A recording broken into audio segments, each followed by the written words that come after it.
Welcome back to the Fitness Empowerment Podcast. I'm Danye Phillips, the diet doc of Shreveport Bossier, certified personal trainer and fitness nutrition specialist, nationally qualified NPC bikini bodybuilder, social media content creator, and lifestyle entrepreneur. Let's dive in to today's topic. Today, I want to share with you a little bit about my coaching and nutrition coaching specifically, and a topic that came up through a client's response to her weekly check-in. For the most part, especially when I have a very specific goal, like getting onto a bodybuilding stage and being at a very low body fat percentage and level of leanness to be competitive, I follow a structured flexibility approach to my nutrition. What does that mean? Well, I'm glad you asked. So simply by looking at the words structured flexibility, you could interpret that many different ways. I like to track my macronutrients, or my fats, carbohydrates, and protein grams. This is similar to the more well-known form of tracking called calorie counting, except it's more specific. Every food you eat has a combination of macronutrients. The different proportions people eat of macronutrients throughout the day really assist in determining someone's body composition compared to just the weight on the scale. I do believe as of now that tracking your macronutrients consistently is the most effective way to reach a specific goal. I don't believe you should have to track your macronutrients forever, and in fact, I go through phases myself of tracking. For example, when I was on my honeymoon this past January, I did not track my macros.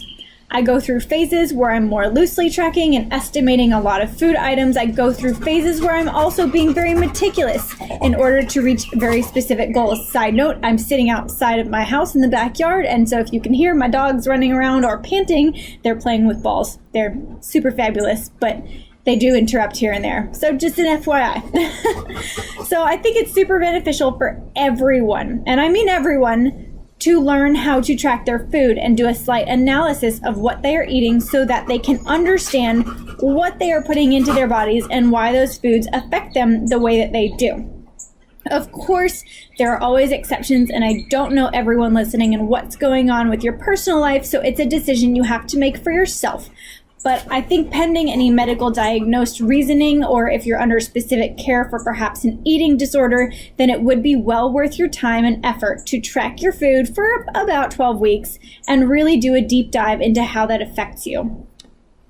I have tracked my food since fall of 2015 for the most part, and it's really made a huge difference with being able to maintain a lean physique year-round and control my physical reactions and emotions and behavior a lot better than before. I've done the whole clean eating, quote-unquote, bro science food diet where you eat the same 6 meals every single day, tilapia and asparagus, brown rice and plain grilled chicken, and I was just a miserable person. I would never, in good conscience, I think, be able to recommend that to anyone that craves variety and has a busy, on-the-go schedule and doesn't necessarily love to meal prep all the time and eat the same things all the time, day in and day out. Simply put, it wasn't for me, and I have found that by tracking my macronutrients and being able to interchange foods when I get bored of something or know that I have some options and flexibility when I go out to eat has really changed the game for me and for a lot of my clients. Now, the scenario I'm about to share with you is a little more on the intermediate end of tracking, and if you want to learn some beginner tips on tracking to help bridge the gap, I do post a tracking video mini tutorial, if you will, on my Instagram once or twice a week, and I share those videos to Facebook, so check those out. My Instagram handle is @Danye Phillips, and that's DANYEPHILLIPS, and I'll have that information in the show notes if you would like to look for it there later as well. If you're interested in a course on learning how to track your food and recipes and meals, I have had a few requests, so I'm putting that together kind of like a little mini course. So send me an email and let me know if that's something you're interested in or what your struggle is with tracking or questions about tracking are, and I'll make sure I get those answered for you and, really put that into a well thought out course to make it easy for you to understand. My email will also be below in the show notes, but it's Danye@thedietdoc.com. Okay, so here is the background on this particular scenario. My client has worked with me for approximately 3 months at this point, and she's consistently lost about 1 pound per week, which is really fabulous. And it really makes me smile just thinking about it. I have given her a specific macronutrient range to aim for with each macronutrient. Again, the fats, the carbs, and the protein. I'm not looking at her weekly spreadsheet right now, so I don't know her exact numbers but it's not super important what the exact numbers are. So we're going to just say approximately she's eating or aiming for about 100 to 110 grams of protein per day, approximately 40 to 48 grams of fat per day, and approximately 140 to 150 grams of carbs per day. That's what I had given her for goals to aim for based on some previous week's information. So we're going to focus on that carbohydrate number, the 140 to 150 grams. The past 2 weeks after reviewing her MyFitnessPal tracking data that she had input, I noticed that on average she tracked about 85 grams of carbohydrates per day, which is quite different from 140 to 150. During her check-in emails, we discussed whether or not she had tracked accurately, if any meals were missing, what she did well, what she struggled with, and a multitude of other things. So in my spreadsheets, and hopefully you can use your imagination here, I put the dates in a column on the left-hand side, and then I have 3 columns next to the date, one for each macronutrient. So for each date, I put the total amount of protein for the day, total amount of carbs for the day, and then total amount of fats for the day. At the end of the week, I get an average of each macronutrient for each day, and then I like to color code each square. I color code yellow if the person was below the set goal range. So for example, if they had 130 grams of protein, but their goal was to be between 140 and 150, that would be a yellow square or block. So that's kind of where I'm going with that. If the person was above the set goal range, then I would put the block in red, and it would be green if they were within the set goal range. The goal is to get as many boxes to be green as possible and to show consistency. It's not necessarily a bad thing to be in the yellow or the red. This is data, and it indicates a lot and really helps me form the right questions to ask a client week to week. A lot of diets focus on being below your set calorie range or eat less, move more, and that simply is not the case all of the time. We're just more complicated than that, and I need my clients to eat food so that they can function and have energy and be the best self that they can be so that they can show up as their best self for everyone else that they care about. I told my client I wanted to see her be more within the green and focus on getting the optimal amount of carbohydrates in. And then I also asked her about her hunger levels and her mindset and things like that. She responded with a fabulous question, and I'm so excited to share it because if you're thinking the same thing, please let me know how this helps you. But she asked, if I am continuing to lose weight, why should I increase my carbohydrates?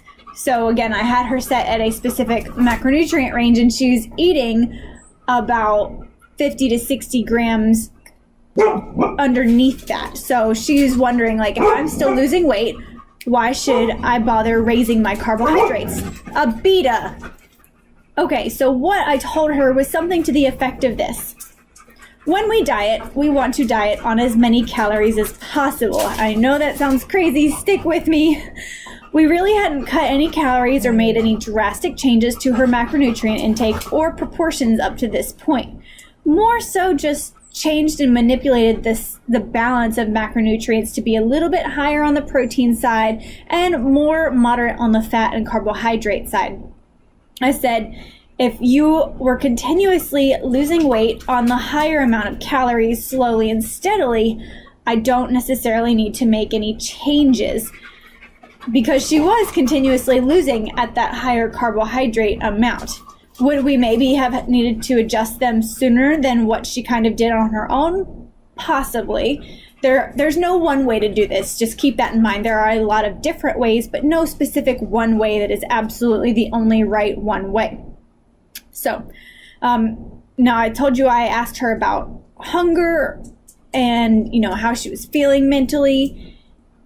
I said, if you're hunger-wise, if you are comfortable with that amount of food you're eating, then we can keep you at about 85 grams of carbs per day. But at some point, and this is different for everyone in their goals, you will hit a plateau in weight loss or fat loss. And at that sticking point, something has to change. We either have to make a change to nutrition by cutting back on the intake, or we do need to increase cardio and resistance training. Once you reach a set level of protein intake, that does not change much whether you're in a dieting phase or a maintenance phase or a growth phase. As far as fats go, we may manipulate that a little bit, but for the most part, it's the carbohydrates that we're going to cut or grow with. At 85 grams of carbs per day, I really don't have a ton of room to cut much more from that. And I'm not going to put someone on a low to minimal or no carbohydrate approach unless they follow a ketogenic approach to their nutrition for a specific reason. That chat's for another day, but this approach is for those who don't have a reason to cut out any food groups or macronutrients, and they just want a healthy balance of everything they are eating in life. As she continues her weight loss and fat loss journey, she may find that she is completely happy eating 85 grams of carbs per day, and as she loses more weight, her body won't need quite as much food or energy either. So it could be that this is a really great intake for her. However, again, I can't go much lower with her food as far as the carbs go, and pending her busy schedule, I don't know how much more time she is willing to spend on workouts consistently. So if she plateaus and she has not yet hit her goals, then what do we do? Well, we have to do what's called a reverse diet, or go into a metabolic building phase where we take time to slowly raise calories and macronutrients to more of a maintenance phase level to bring hormones and energy back to normal levels. And one of the goals with these phases is to minimize fat gain. You're not going to eliminate it, but you want to minimize fat gain, maximize lean muscle mass gains, and again, restore those energy levels and the hormones and focus on other aspects to life besides dieting. It's simply not realistic to stay in a dieting phase or on low calories for a really lengthy period of time.